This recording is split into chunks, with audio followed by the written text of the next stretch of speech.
परिचय। आज तनुज खरीदारी के लिए अपने पिताजी के साथ बाजार आया है। वो कुछ टी शर्ट तथा पैंट खरीदना चाहता है। वो एक दुकान में प्रवेश करता है तथा विभिन्न प्रकार की रंगीन टी शर्ट्स देखता है। पिताजी, यहां टी शर्टों के अनेक रंग हैं, लेकिन मुझे नीले रंग की टी शर्ट पसंद है। ठीक है बेटा, तो हम इसे खरीद लेते हैं। धन्यवाद पिताजी। बेटा, क्या तुम जानते हो कि ये भिन्न भिन्न रंग कपड़ों पर किस प्रकार प्रयोग किए जाते हैं? नहीं पिताजी, लेकिन मैं जानना चाहता हूं। कपड़ों पर विभिन्न रंगों के लिए विशिष्ट रसायन प्रयुक्त किए जाते हैं, जिनसे ये रंग प्राप्त होते हैं। ये रसायन उपसह संयोजन यौगिक कहलाते हैं। उपसह संयोजन यौगिक? पिताजी, ये क्या होते हैं? मुझे इनके विषय में कुछ भी पता नहीं है तथा मैं इनके विषय में और जानना चाहता हूं। विद्यार्थियों, आज हम उपसह संयोजन यौगिक के बारे में विस्तार से अध्ययन करेंगे।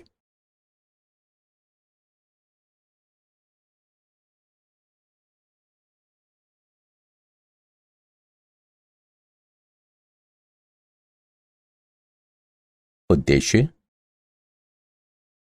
इस पाठ के अंत में आप निम्न करने में सक्षम हो जाएंगे।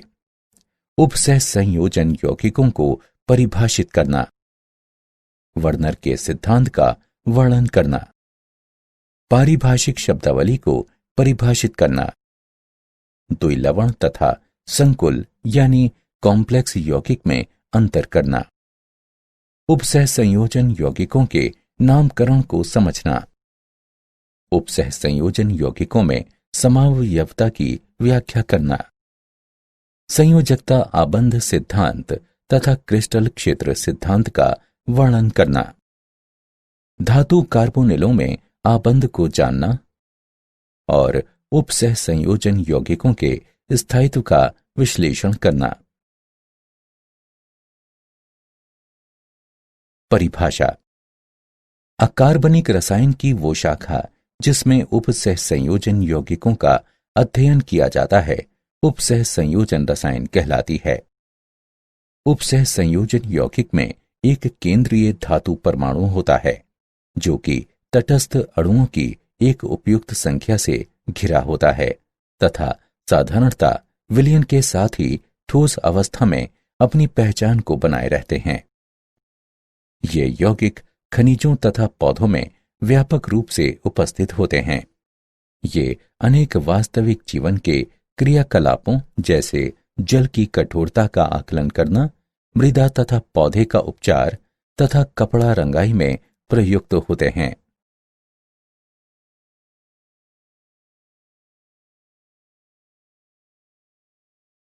वर्नर का सिद्धांत। 1898 में अल्फ्रेड वर्नर ने उपसह संयोजन यौगिकों की संरचनाओं के संबंध में उनकी विशेषताओं का वर्णन किया था। इन सिद्धांत के मुख्य बिंदु निम्न हैं। धातु में दो प्रकार की संयोजकताएं प्राथमिक तथा द्वितीयक पाई जाती हैं। प्राथमिक संयुक्ताएं सामान्य रूप से आयनीय होती हैं, ऋणात्मक आयनों या उदासीन अणुओं द्वारा संतुलित होती हैं। प्राथमिक संयुक्ताएं आयनीय होती हैं, जबकि द्वितीयक संयुक्ताएं अन आयनीय होती हैं। प्रत्येक धातु परमाणु में केंद्रीय परमाणु के निकट द्वितीयक संयुक्ताओं की एक विशेष संख्या पाई जाती है। ये संयुक्ताएं केंद्रीय परमाणु के निकट आकाश में इस प्रकार से प्रक्षेपित होती हैं, जो कि उपसह संयोजन यौगिक को एक निश्चित ज्यामिति प्रदान करती हैं। न केवल उदासीन केंद्रीय परमाणु से समन्वयित होते हैं, अपितु आयन भी उसी प्रकार से समन्वयित हो सकते हैं। समन्वय मंडल में जब एक आयन एक उदासीन अणु को प्रतिस्थापित करता है, तब ये अपने वैद्युत संयोजक यानी इलेक्ट्रोवैलेंट गुण को खो देता है तथा अन्य आयनीय अनुबंधन द्वारा केंद्रीय आयन से जुड़ जाता है।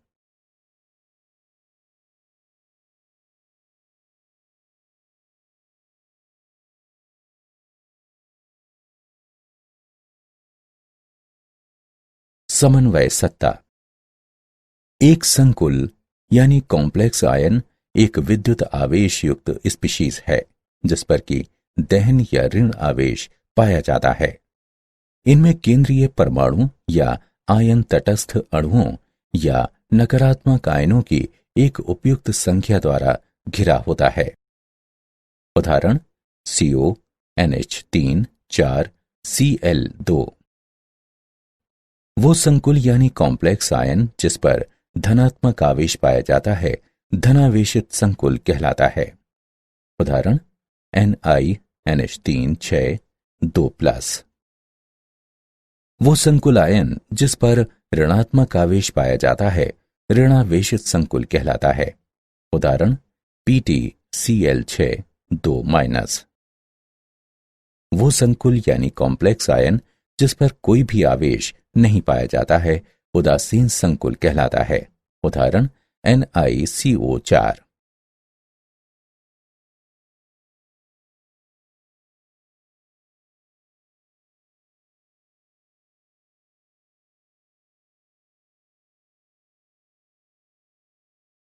लिकंड ऐसे उदासीन अणु या आयन जो कि एक संकुल में धातु आयन को घेरते हैं लिकंड कहलाते हैं।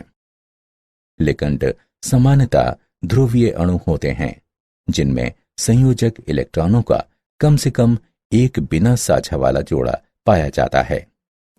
वे केंद्रीय धातु आयन से उपसह संयोजन बंध द्वारा जुड़े होते हैं। लिकंड में उपस्थित परमाणु जो कि केंद्रीय धातु परमाणु के साथ समन्वय बंध बनाता है उपसह संयोजित परमाणु या दाता परमाणु कहलाता है। लिकंड एक या अनेक दाता स्थल से युक्त होता है। दाता स्थल यानी स्थान की संख्याओं के आधार पर लिकंड निम्न प्रकार के होते हैं। एक तंतुर यानी यूनिडेंटेट, एक दाता स्थल युक्त। उदाहरण कार्बोनेट आयन। द्विदंतुर यानी बाइडेंटेट, दो दाता स्थल युक्त। उदाहरण ऑक्सलेट आयन। त्रिदंतुर यानी ट्राइडेंटेट, तीन दाता स्थल युक्त। उदाहरण ट्राइएथिलीन ट्राइएमीन। चतुर्दंतुर टेट्राडेंटेट यानी चार दाता स्थल युक्त। उदाहरण ट्राइएथिलीन टेट्राएमीन। षटदंतुर हेक्साडेंटेट, छह दाता स्थल युक्त। उदाहरण ethylene diamine tetra acetate ion. एक परमाणु में केवल एक ही दाता स्थल हो सकता है लेकिन एक अणु में एक से अधिक दाता स्थल हो सकते हैं।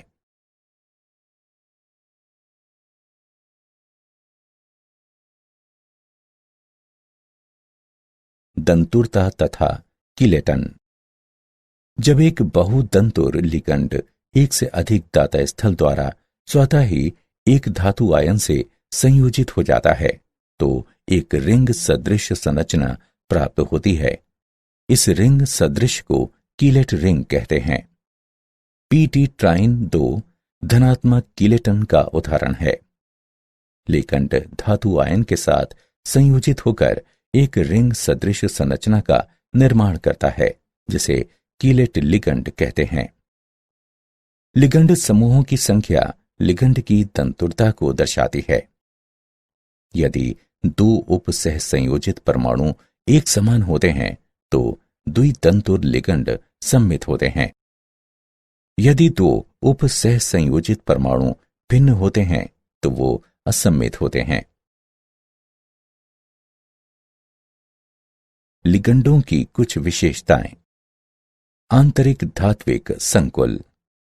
जब लिगंडों में उदासीन तथा ऋणावेशित दोनों ही समूह उपस्थित होते हैं तो ये धात्विक धनायन के साथ संयोजित हो जाते हैं। ये संकुल का निर्माण करते हैं जिसमें उपसह संयोजन संख्या तथा धनायन का आवेश दोनों स्वतः ही बराबर होते हैं। लचीला दंतुर गुण। धातु आयन के साथ संयोजित होने के लिए बहुदंतुर लिगंड अपने सभी दाता परमाणुओं को प्रयुक्त नहीं कर सकते हैं। उदाहरण के तौर पर ethylene diamine tetra acetate ion यानी EDTA षटदंतुर या पंचदंतुर या चतुर्दंतुर लिगंड की तरह कार्य करता है। उभयदंती लिगंड, जब कुछ एक तंतु लिगंडों में एक से अधिक दाता परमाणु होते हैं, जिसके द्वारा वे केंद्रीय परमाणु से संयोजित हो सकते हैं।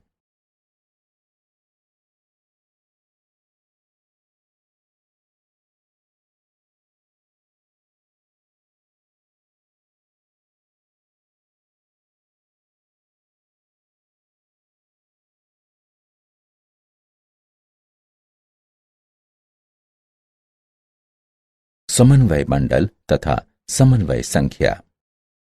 समन्वय मंडल संकुलों में केंद्रीय धातु आयन अन्य आयनीय लिगंडों के साथ जुड़ा होता है, तो ये समन्वय मंडल कहलाता है। वो भाग जो कि गुरु कोष्ठक के बाहर उपस्थित होता है, उपसह संयोजन मंडल कहलाता है।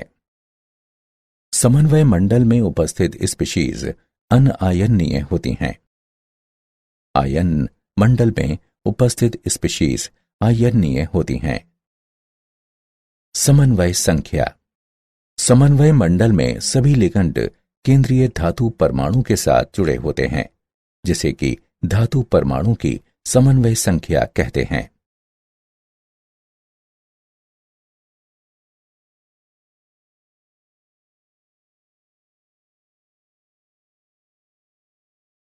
समन्वय बहुफलक। समन्वय मंडल में लिगंड केंद्रीय परमाणु से जुड़े होते हैं, जो कि एक निश्चित दिशा में स्थित होते हैं। ये संकुल आयन को एक निश्चित ज्यामिति प्रदान करता है। केंद्रीय परमाणु आयन से सीधे जुड़े लिगंड परमाणुओं की दिक्स्थान व्यवस्था को केंद्रीय परमाणु का समन्वय बहुफलक कहते हैं। सामान्य बहुफलक निम्न हैं: वर्ग समतलीय, चतुष्फलकीय, त्रिकोणीय पिरामिडी, वर्ग पिरामिडी, अष्टफलकीय। उदाहरण: PTCl4 2- में वर्ग समतलीय बहुफलक देखा गया है। NiCO4 में चतुष्फलकीय बहुफलक देखा गया है तथा CONH3 6 3+ में अष्टफलकीय बहुफलक देखा गया है।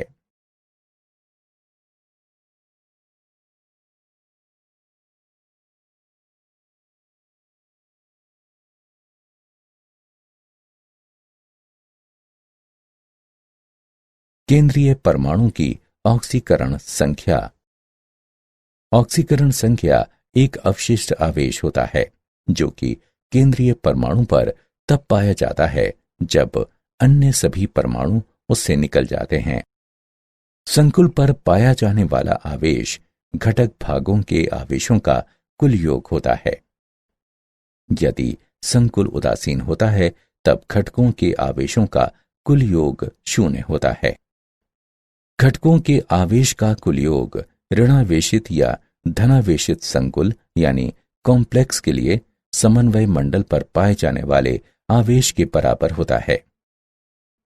संकुल आयन पर कुल वैद्युत संयोजक आवेश आवेशित आयनों की संख्या जो कि उदासीन अणुओं को प्रतिस्थापित करने के लिए समन्वय मंडल में प्रवेश करते हैं, उनमें परिवर्तित हो जाता है।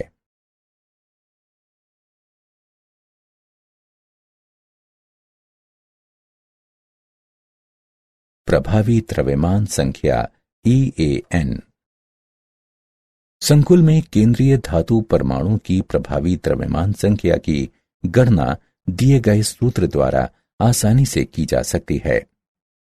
EAN बराबर Z - ON + 2 CN, जहां Z केंद्रीय धातु परमाणु की द्रव्यमान संख्या है, ON केंद्रीय धातु परमाणु का ऑक्सीकरण संख्या है तथा CN केंद्रीय धातु परमाणु की उपसह संयोजन संख्या है। यदि प्रभावी द्रव्यमान संख्या अगली नोबल गैस की द्रव्यमान संख्या के बराबर होती है तो एक स्थायी संकुल यानी कॉम्प्लेक्स का निर्माण होता है। उदाहरण: FeCO5 की प्रभावी द्रव्यमान संख्या बराबर 26 - 0 प्लस 2 गुणे 5 बराबर 36 के बराबर है। प्रभावी द्रव्यमान संख्या नियम अनेक विषयों में लागू होता है। Ni2, CO2, Ag1 के संकुल सामान्यता इस नियम का अनुसरण नहीं करते हैं। FeCl4-1 तथा FeCN6 3- में Fe इस नियम का अनुसरण कभी नहीं करता है।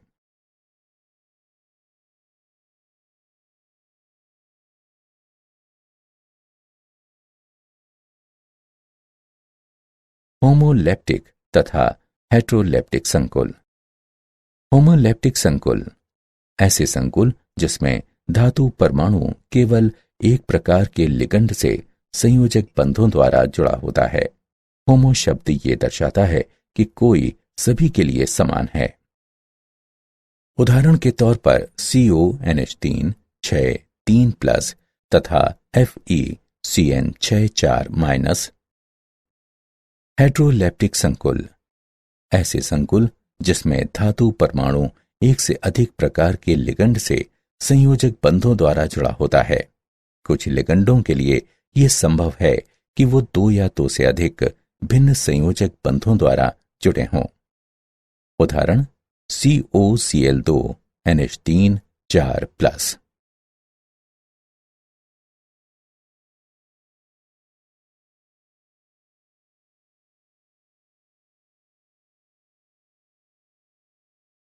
द्विलवण तथा संकुल यौगिक में अंतर। चलो अब द्विलवण तथा संकुल यौगिक के मध्य कुछ महत्वपूर्ण अंतर जानते हैं। द्विलवण में संयोजक बंध नहीं पाए जाते हैं, जबकि संकुल यौगिक में संयोजक बंध उपस्थित होते हैं। द्विलवण ठोस अवस्था में विद्यमान होते हैं, जबकि संकुल यौगिक ठोस अवस्था के साथ साथ जलीय विलयनों में भी विद्यमान होते हैं। द्विलवण जलीय विलयन में अपनी पहचान खो देते हैं, जबकि संकुल यौगिक जलीय विलयन में अपनी पहचान नहीं खोते हैं। द्विलवण में 2 लवण समान अनुपात में पाए जाते हैं, जबकि संकुल यौगिकों में 2 आयनों से मिलकर बना होता है, जो कि समान अनुपात में हो भी सकते हैं और नहीं भी। द्विलवण में धातु आयन अपनी सामान्य संयोजकताओं को दर्शाते हैं, जबकि संकुल लवण में धातु आयन अपनी प्राथमिक तथा द्वितीयक संयोजकताओं को दर्शाते हैं। द्विलवण जलीय विलयन में सरल आयनों का निर्माण करते हैं, जबकि संकुल यौगिक जलीय विलयन में संकुल आयनों का निर्माण करते हैं।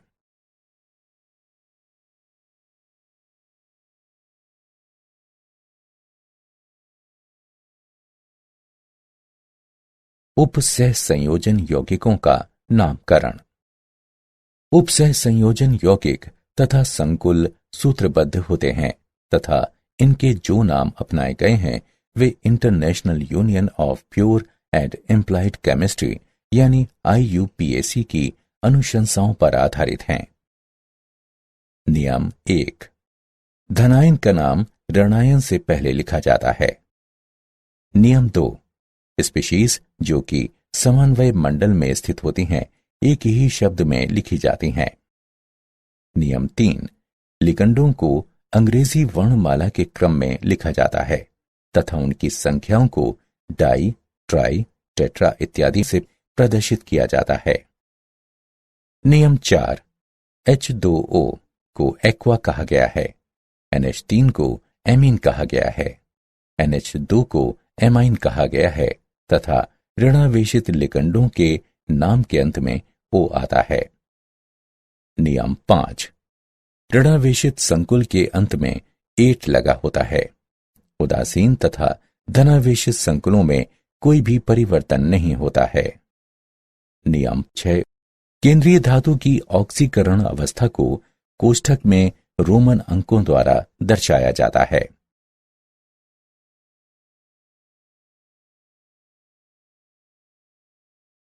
बहुकेंद्रकीय उपसह संयोजन यौगिकों का नामकरण। जब संकुल में 2 या 2 से अधिक परमाणु पाए जाते हैं तो वो बहुकेंद्रकीय संकुल लाता है तथा दो धातु परमाणुओं से बंधे हुए लिगंड बंधीय लिगंड कहलाते हैं। ऐसे लिगंडों के नाम में म्यू वर्णमाला इन लिगंडों के नाम से पहले लिखी जाता है तथा अन्य संकुल से हाइफन द्वारा पृथक होते हैं। उदाहरण, इस उपसह संयोजन यौगिक को tetraammine cobalt 3 mu amido mu nitro tetraammine cobalt 3 nitrate के नाम से जाना जाता है।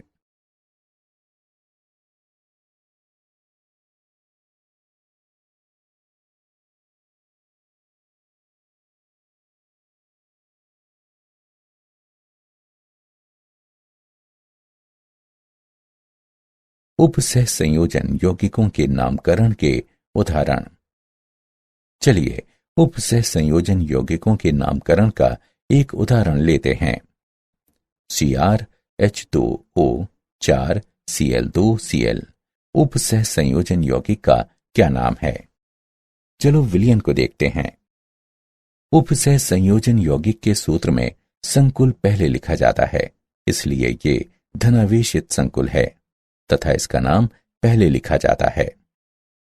नियमों के अनुसार संकुल के नामकरण के समय लिगंडों का नाम पहले लिखा जाता है, इसके बाद केंद्रीय धातु आयन का नाम लिखा जाता है। लिगंडों को वर्णमाला के क्रम में लिखा जाता है, अतः एक्वा पहले आता है तथा उसके बाद क्लोरो आता है। केंद्रीय धातु परमाणु की ऑक्सीकरण संख्या +3 है तथा ये रोमन अंकों में कोष्ठक में लिखी जाती है। क्लोराइड ऋणायन होता है।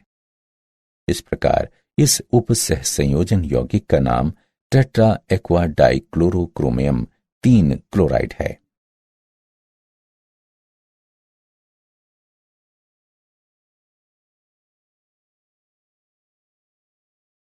उपसह संयोजन यौगिकों का सूत्र लिखना। जब उपसह संयोजन यौगिकों का नामकरण दिया होता है तब इसका सूत्र लिखते समय कुछ नियमों का अनुसरण करना पड़ता है। नियम 1, धनायन का सूत्र पहले लिखा जाता है, उसके बाद उसके ऋणायन का सूत्र लिखा जाता है। नियम 2, समन्वय मंडल गुरु कोष्ठक में लिखा जाता है। नियम 3, समन्वय मंडल में चिन्हों का क्रम जो कि केंद्रीय धातु को पहले प्रदर्शित करता है, लिगंडों से उनके वर्णमाला क्रम से पहले लिखा जाता है। नियम 4, बहु परमाणुक लिगंड के सूत्र को कोष्ठक में लिखते हैं। नियम 5, समन्वय मंडल के भीतर लिगंडों तथा केंद्रीय धातु परमाणु के मध्य कोई भी स्थान नहीं होता है। नियम 6, उपसह संयोजन यौगिक में धनायन का आवेश ऋणायन के आवेश द्वारा संतुलित होता है। उपसह संयोजन यौगिकों में समावयवता। 2 या 2 से अधिक रासायनिक यौगिक जिनके रासायनिक सूत्र समान किंतु संरचनाएं भिन्न होती हैं, समावयवी कहलाते हैं तथा इस प्रक्रिया को समावयवता कहते हैं। उपसह संयोजन यौगिकों में लिगंड किसी दिए गए धातु परमाणु के चारों ओर एक विशिष्ट दिशा में व्यवस्थित होते हैं। धातु आयन के चारों तरफ लिगंडों की स्थिति तथा क्रम के आधार पर अनेक समावयवी संभावनाएं बन जाती हैं।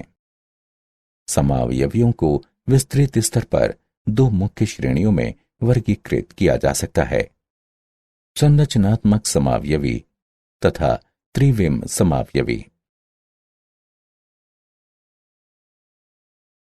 संरचनात्मक समावयवी।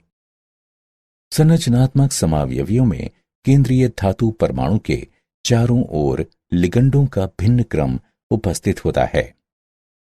विभिन्न प्रकार के संरचनात्मक समावयवी निम्न प्रकार हैं। बंधनी समावयवता। ये समावयवता तब पाई जाती है जब लिगंड उभय दंती संलग्नी होते हैं तथा ये 2 या 2 से अधिक भिन्न परमाणुओं से जुड़ सकता है। उपसह संयोजन समावयवता। किसी संकुल में उपस्थित भिन्न धातुओं की धनायन एवं ऋणात्मक उप सहसंयोजन सत्ता के समय लिगंडों के अंतर परिवर्तन से इस प्रकार की समावयवता उत्पन्न होती है। आयनन समावयवता ये समन्वय मंडल में उपस्थित संकुल आयन तथा इसके बाहर उपस्थित आयन के मध्य समूहों के आदान प्रदान के कारण होती है।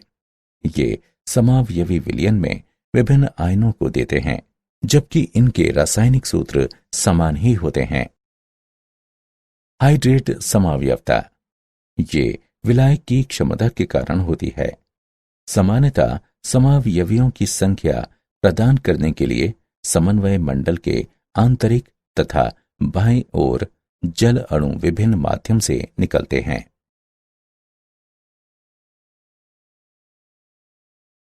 त्रिविम समावयवता। त्रिविम समावयवता आकाश में परमाणुओं या समूहों के विभिन्न क्रम के कारण होती है। ये दो प्रकार की होती हैं। ज्यामितीय समावयवता। इस प्रकार की समावयवता हेटेरोलेप्टिक संकुलों में पाई जाती हैं, जिनमें लिगंडों की भिन्न ज्यामितीय व्यवस्थाएं संभव हो सकती हैं। जब दो अभिन्न लिगंड निकटवर्ती स्थानों पर पाए जाते हैं, तब ऐसे समावयव समपक्ष समावयव कहलाते हैं। जब दो अभिन्न लिगंड एक दूसरे के विपरीत क्रम में पाए जाते हैं, तब ऐसे समावयव विपक्ष समावयव कहलाते हैं। Ma2B2 प्रकार के 4 उप सहसंयोजन संकुल तथा Ma4B2 प्रकार के 6 उप सहसंयोजन संकुल ज्यामितीय समावयवता दर्शाते हैं। ध्रुवण समावयवता। ध्रुवण समावयव एक दूसरे के तर्पण प्रतिबिंब होते हैं, जिन्हें एक दूसरे पर अध्यारोपित नहीं किया जा सकता। इन्हें प्रतिबिंब रूप या एनेंटिओमर कहते हैं। प्रतिबिंब रूप या एनेंटिओमर समतल ध्रुवित प्रकाश से भिन्न प्रकार से प्रतिक्रिया करते हैं।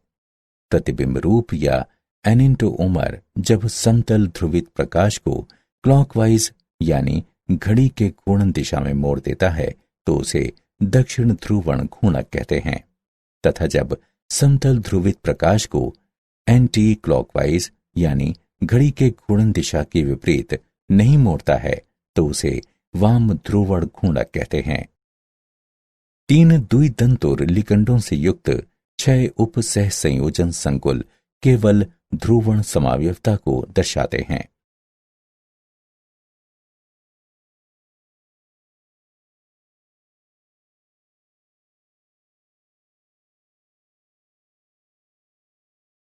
संयोजकता आबंध सिद्धांत। संयोजकता आबंध सिद्धांत में सम्मिलित आधारीय सिद्धांत निम्न हैं। कक्षकों का संकरण, धातु परमाणुओं तथा लिगंडों के मध्य आबंध, अवलोकित चुंबकीय मापन तथा बंध प्रकार के मध्य संबंध।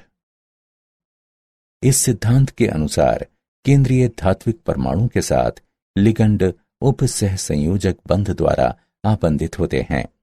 इस प्रकार लिगंड में इलेक्ट्रॉनों का एक युगल समूह अवश्य होना चाहिए तथा आबंध के लिए धातु के पास कुछ रिक्त कक्षक अवश्य होने चाहिए। उदाहरण के तौर पर K4MnCN6 के निर्माण का संयोजकता आबंध सिद्धांत के आधार पर वर्णन किया जा सकता है। बाह्य कक्षक संकुल वह संकुल जिसमें बाह्य ऑर्बिट के डी कक्षक आबंध के लिए प्रयुक्त होते हैं, बाह्य कक्षक संकुल कहलाते हैं। आंतरिक कक्षक संकुल वो संकुल जिसमें आंतरिक ऑर्बिट के डी कक्षक आबंध के लिए प्रयुक्त होते हैं, आंतरिक कक्षक संकुल कहलाते हैं। उच्च प्राचक्रण संकुल वो संकुल जिसके एक निश्चित इलेक्ट्रॉनिक विन्यास में अयुग्मित इलेक्ट्रॉनों की संख्या अधिकतम होती है, उच्च प्राचक्रण संकुल कहलाता है।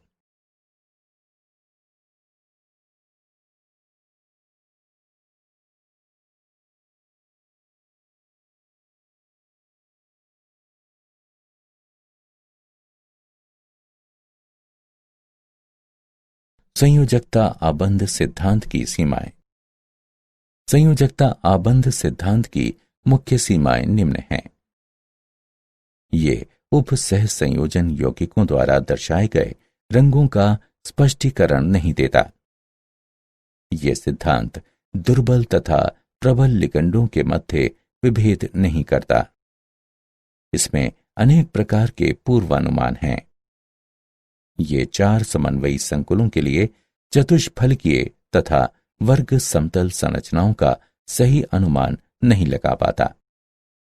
ये उप सह संयोजन यौगिकों के ऊष्मागतिकीय और गतिक स्थायित्व की कोई भी मात्रात्मक व्याख्या नहीं करता। क्रिस्टल क्षेत्र सिद्धांत। क्रिस्टल क्षेत्र सिद्धांत के मुख्य बिंदु निम्न हैं। संकुल में केंद्रीय धातु परमाणु तथा लिगंडों के मध्य आकर्षण नगण्य होता है। संकुल में केंद्रीय धातु परमाणु आवेश के एक धनात्मक आयन, जो कि ऑक्सीकरण अवस्था के बराबर होता है, उससे संबंधित होता है। केंद्रीय धातु तथा लिगंडों पर उपस्थित इलेक्ट्रॉन के मध्य प्रतिकर्षण बल होता है। इसलिए इलेक्ट्रॉन्स डी कक्षकों को, जो कि लिगंडों के प्रवेश की दिशा से सबसे अधिक दूर हैं, घेर लेते हैं। लिगंड एक बिंदु आवेश की तरह होता है। संकुल के निर्माण में डी कक्षक विभिन्न ऊर्जा के स्तरों में विखंडित हो जाते हैं। क्रिस्टल क्षेत्र सिद्धांत की मुख्य सीमाएं निम्न हैं। ये अवधारणा कि लिगंड एक बिंदु आवेश है प्रायोगिक तौर पर सही नहीं है, क्योंकि ऋणायन लिगंड के समीप प्रबल क्षेत्र होना चाहिए, किंतु उनमें से अधिकतर में ये नहीं होता है। ये सिद्धांत लिगंड तथा केंद्रीय परमाणु के मध्य आबंध की सह संयोजक प्रवृत्ति का संज्ञान नहीं देता है।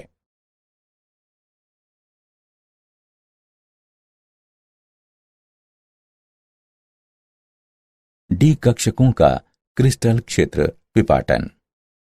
5 डी कक्षकों को 2 समूहों में वर्गीकृत किया जा सकता है। डी कक्षकों में से 3, जो कि उप सह संयोजित अक्ष के मध्य विन्यासित होते हैं, T2G कक्षक कहलाते हैं। अन्य 2 डी कक्षक, जो कि उप सह संयोजित अक्ष के समांतर विन्यासित होते हैं, EG कक्षक कहलाते हैं। मुक्त धातु आयनों के संबंध में सभी 5 डी कक्षकों में समान ऊर्जा होती है, लेकिन लिगंडों की एक जोड़ी से उनका संबंध तथा ऊर्जाएं घट जाती हैं। प्रभावशाली लिगंडों के अंतर्गत धातु आयन के 5 डी कक्षकों का विपाटन क्रिस्टल क्षेत्र विपाटन कहलाता है।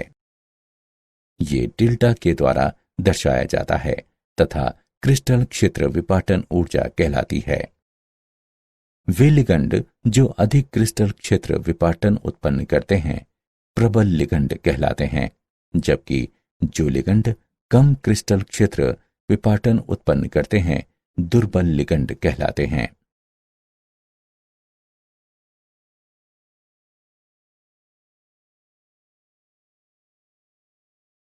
अष्टफलकीय तथा चतुष्फलकीय संकुलों में क्रिस्टल क्षेत्र विपाटन।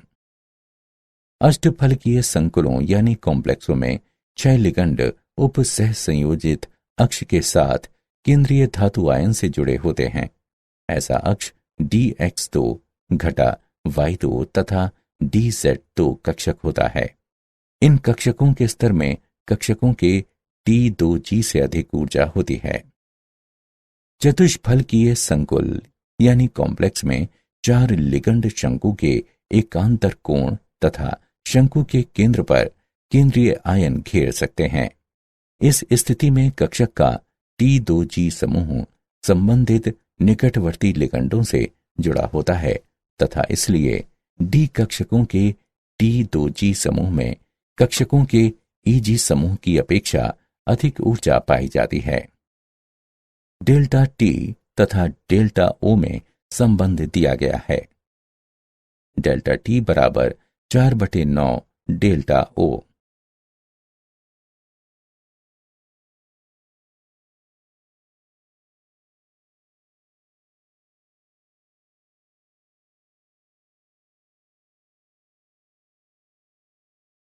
उपसह संयोजन यौगिकों में रंग। संकुलों का रंग स्पेक्ट्रम के दृश्य क्षेत्र में प्रकाश के अवशोषण तथा पूरक रंग की किरणों के कारण होता है। डी कक्षकों में उपस्थित इलेक्ट्रॉनों द्वारा ऊर्जा अवशोषित की जाती है तथा ये निम्न ऊर्जा वाले डी कक्षकों से उच्च ऊर्जा वाले डी कक्षकों की ओर उत्तेजित हो जाते हैं। जब ये निम्न ऊर्जा वाले डी कक्षकों में वापस आते हैं तब ये ऊर्जा को प्रसारित करते हैं। संक्रमण धातुओं के उपसह संयोजन यौगिकों का रंग लुभावना होता है।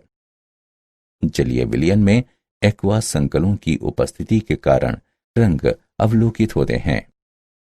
उपसह संयोजन संख्या तथा लिगंडों की प्रकृति में परिवर्तन के कारण रंगों में भी परिवर्तन आता है। ऑक्सीकरण अवस्था में परिवर्तन के कारण रंग में भी परिवर्तन आता है।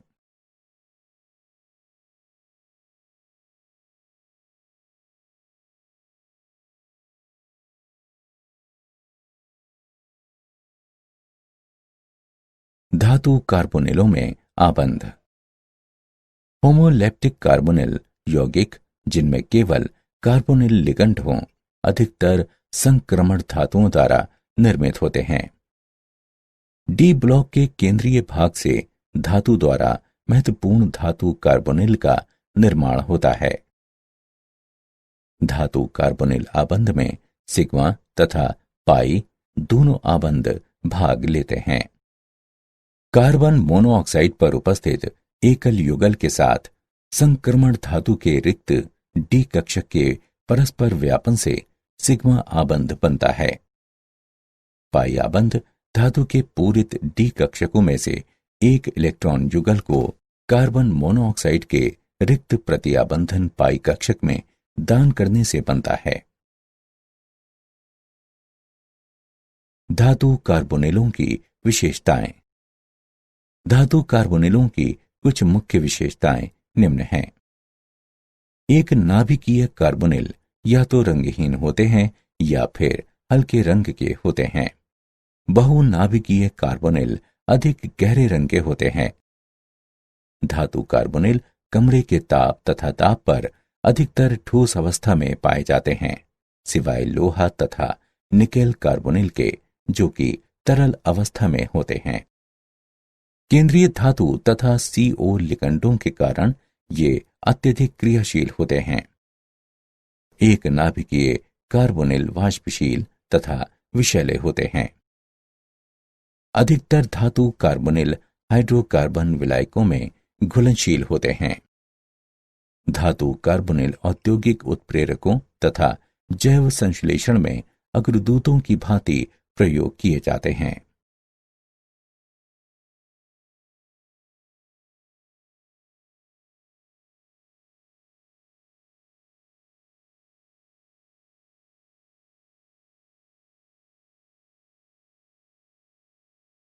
उपसह संयोजन यौगिकों का स्थायित्व। संकुल के निर्माण में एक धातु आयन तथा लिगंडों के मध्य प्रतिक्रिया सम्मिलित होती है। यदि केंद्रीय धातु आयन तथा लिगंडों के मध्य आकर्षण बल प्रबल होता है तो संकुल स्थायी होगा। संकुलों का स्थायित्व लिगंडों की प्रकृति, धातु आयन की प्रकृति, विलयन के pH तथा ताप पर निर्भर करता है। विलयन में संकुल का निर्माण एक प्रतिवर्ती क्रिया है तथा ये बाह्य तापीय प्रक्रिया है।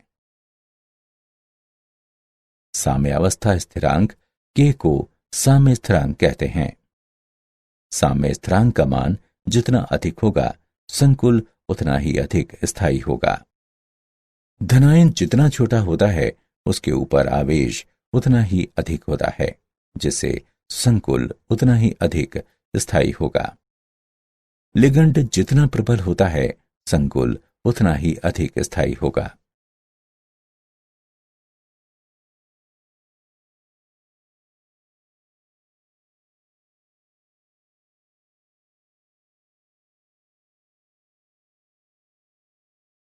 उपसह संयोजन यौगिकों का अनुप्रयोग। उपसह संयोजन यौगिकों के कुछ महत्वपूर्ण अनुप्रयोग निम्न हैं।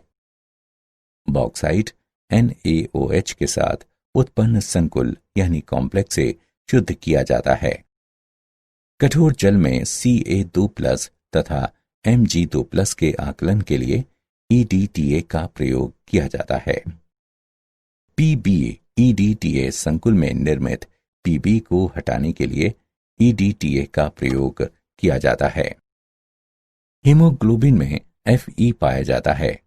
क्लोरोफिल में Mg पाया जाता है। विटामिन B12 में CO2+ उपस्थित होता है। कैंसर के उपचार में समपक्ष प्लेटिन का ट्यूमर विरोधी कारक की भांति प्रयोग किया जाता है। ये फोटोग्राफी में प्रयोग होते हैं। जिंक तथा उसके साइनाइड संकुलों के साथ क्रिया कराकर चांदी तथा सोना निष्कर्षित होते हैं।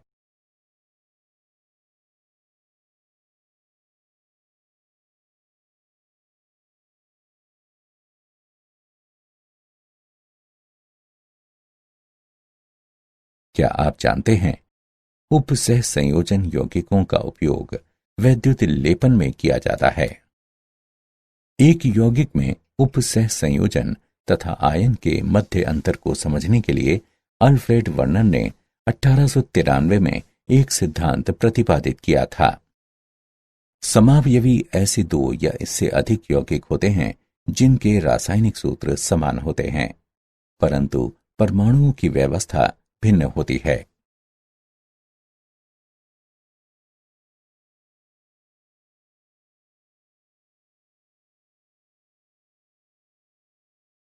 सारांश। आइए हमने जो कुछ सीखा है उसे संक्षेप में दोहराएं। उपसह संयोजन यौगिक में एक केंद्रीय धातु परमाणु पाया जाता है जो कि उदासीन अणुओं की एक उपयुक्त संख्या द्वारा घिरा होता है तथा सामान्यतः ये विलयनों के साथ साथ ठोस अवस्था में अपनी पहचान को बनाए रखता है। प्राथमिक संयोजकता ऋणात्मक आयनों के द्वारा, जबकि द्वितीयक संयोजकता या तो ऋणात्मक आयनों द्वारा या फिर उदासीन अणुओं के द्वारा संतुलित होती है। उदासीन अणु या आयन जो कि एक संकुल में धातु आयन को घेरते हैं लिगंड कहलाते हैं। वो लिगंड जो कि धातु आयन से समन्वयित होकर एक रिंग सदृश संरचना का निर्माण करता है कीलेट लिगंड कहलाता है। समन्वय मंडल में लिगंडों की कुल संख्या जो कि केंद्रीय धातु परमाणु से संलग्नित होती है धातु परमाणु की समन्वय संख्या कहलाती है।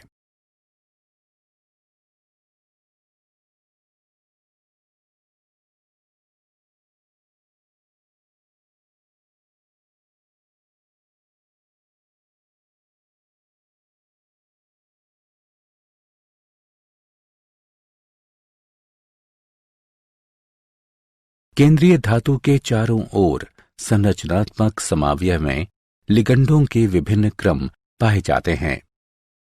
त्रिविम समावयवता आकाश में परमाणुओं समूहों के विभिन्न क्रमों के कारण होती है।